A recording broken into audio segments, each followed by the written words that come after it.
당신이 궁금한 그 질문 지금 바로 답해드립니다. 티버쇼 무엇이든 물어보쇼. 한국인 10명 중 7명 이상 섭취하고 있다는 영양제. 그런데 불필요한 영양제를 복용하거나 건강 상태에 맞지 않게 먹는 경우도 많은데요. 그래서 시청자들은 영양제를 어떻게 먹고 있는지 설문을 받아봤습니다. 영양제에 대해 잘못 알고 있는 것은 없는지 다양한 오해와 진실을 확인해보고 효과 확실히 얻을 수 있는 똑똑한 영양제 섭취 방법은 무엇인지 건강 상태에 따른 영양제 맞춤 처방 스튜디오에서 공개합니다. 네, 오늘의 주제 바로 영양제입니다. 목요일은 저희가 쌍방향 실시간 정보쇼 티버쇼로 꾸며드리고 있는 만큼 설문조사 실시해서 그 결과 공개하잖아요. 정말 그거 보는 재미가 쏠쏠하거든요. 맞습니다. 네, 관련해서 저희가 설문조사를 실시했거든요. 과연 시청자분들은 어떻게 답을 해주셨을지 화면으로 먼저 보겠습니다.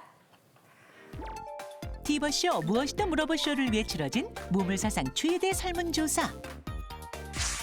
5월 6일부터 12일까지 7일 동안 티벗에서 영양제 관련 설문조사를 진행 총 2,026명이 참여했는데요. 첫 번째, 현재 영양제를 먹고 있는지에 대한 질문엔 약 80%가 먹고 있다고 답했고요. 두 번째, 먹고 있는 영양제 개수는 한 가지에서 세 가지가 약 74%로 가장 높은 비율을 차지했습니다. 네, 현재 영양제를 복용하시는 분들은 81.6%, 10명 중에 8명 이상이 복용을 하고 계십니다. 네. 압도적으로 많은 숫자의 분들이 영양제를 드시고 계시네요, 정재훈 약사님. 네, 실제로 이제 우리나라 국민건강영양조사 결과를 보면요, 2013년에는 채소를 500g 이상 충분히 먹고 있는 분들의 비율이 40%였는데 이게 이제 2022년이 되면 30%까지 내려갔어요. 그런데 영양제를 먹고 있는 분들의 비율은 꾸준히 증가를 해가지고 2022년에는 70%. 그러니까 조금 전에 우리 티벗 설문조사한 거하고 거의 비슷합니다, 수치가. 그러니까 이렇게 과일이나 채소는 점점 더 적게 먹는 분들이 늘어나고 있고 식품 대신 영양제를 통해서 어떻게 좀 챙겨보려는 건강을 그런 분들이 늘어나다 보니까 좀 주객이 전도된 그런 느낌이 있고요.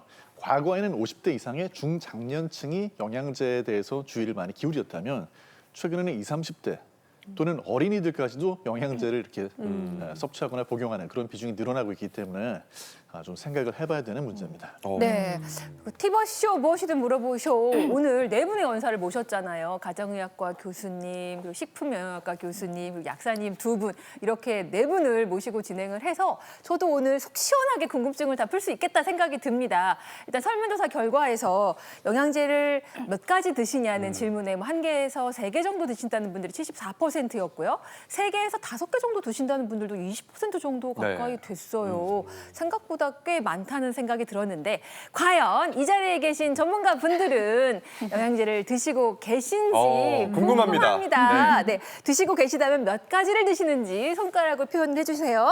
하나, 둘, 셋. 과연? 네. 자, 우리 박경희 교수님, 저 영을 이렇게 득도한 사람처럼 딱 들고 계시네요. 안 드시는군요. 근데 저 의외로 지금 김정은 교수님 저거 10개? 뭐 10인가요? 어머, 궁금한. 1, 0일치, 10일치. 네. 자, 정재훈 약사님은 지금 1, 1개라고 하셨고요. 네, 오, 지금 우리 정진희 약사님 5개인 거예요? 네. 네, 맞습니다. 일단 5손가락 올려주셨는데 어떤 영양제 드시고 계신 거예요?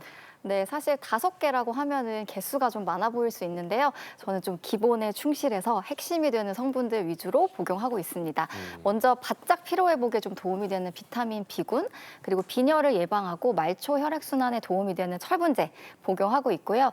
또 칼슘, 마그네슘이 들어있어서 우리 몸을 이완시켜주는 미네랄 제제, 유산균, 오메가3까지 이렇게 5개 복용하고 있습니다. 그거 먹으면 저렇게 예뻐질 수 있어요, 약사님? 감사합니다. 더 많이 드셔야 하지 않을까. 저요? 같은 또 약사인데 또 이제 한 분은 1개, 한 분은 5개 드시고 계시고 예, 저는 또 놀라운 게 지금 김정인 교수님 이렇게 하셨어요? 야, 10개라는 역시. 거예요? 네, 어떻게 드시는 거예요? 뭘까요? 네. 10개 아니에요, 10개? 10개 아니고요. 네, 저는 평상시에는 먹지 않습니다. 네, 0개. 정기적으로, 규칙적으로는 먹지 않는데 일시적으로 먹는 경우가 있어요. 해외 여행을 가게 되면 음식이 좀 바뀌잖아요. 그리고 시차 적응도 안 돼서 제가 화장실 가는 게 좀 어려워서 유산균 먹고 있습니다. 네, 그리고 또 운동을 하거나 또 약간 감기라든지 좀 몸살, 체력이 좀 떨어졌을 때는 비타민 C 먹고 있거든요. 평상시에 먹지 않다가 먹다가 이런 경우에 먹게 되면은 효과가 아주 좋습니다. 아, 그래서 한 개일 때도 있고 없을 네. 때도 있고. 저랑 똑같으시네요.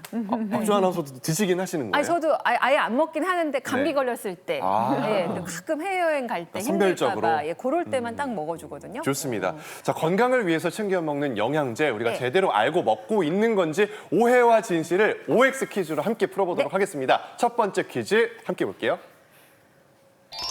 영양제 많이 먹을수록 질병 예방에 도움이 된다. OX 어떻게 생각하세요?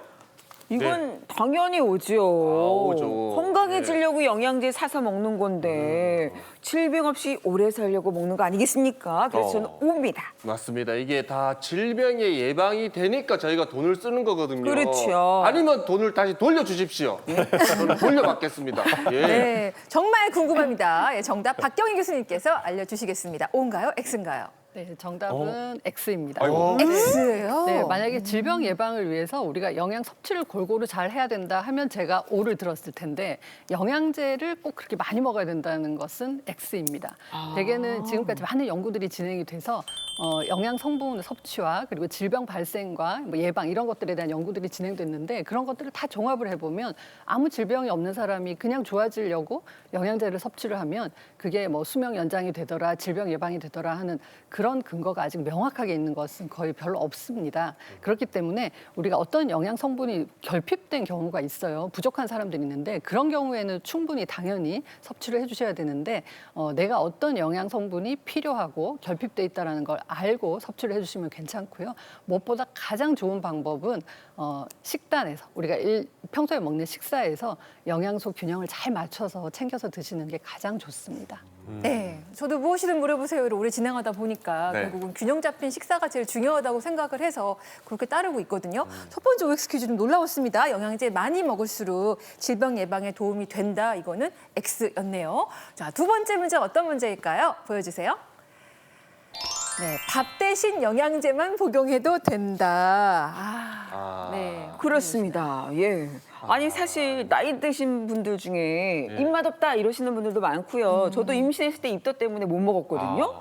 밥 대신에 뭘 먹었습니까? 영양제를 먹었습니다. 그렇기 때문에 옵니다. 밥하기 좀 귀찮은 것 같은데 밥하기 싫어요.